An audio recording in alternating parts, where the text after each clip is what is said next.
पहली सबसे स्वादिष्ट रोटी माँ की ममता और वात्सल्य से भरी हुई, जिससे पेट तो भर जाता है, मन कभी नहीं भरता।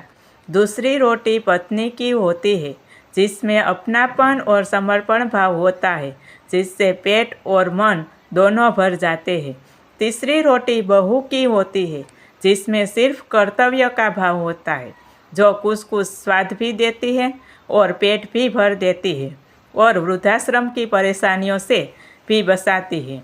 चौथी रोटी नौकरानी की होती है, जिससे ना तो इंसान का पेट भरता है, न ही मन तृप्त होता है और स्वाद की तो कोई गारंटी ही नहीं है।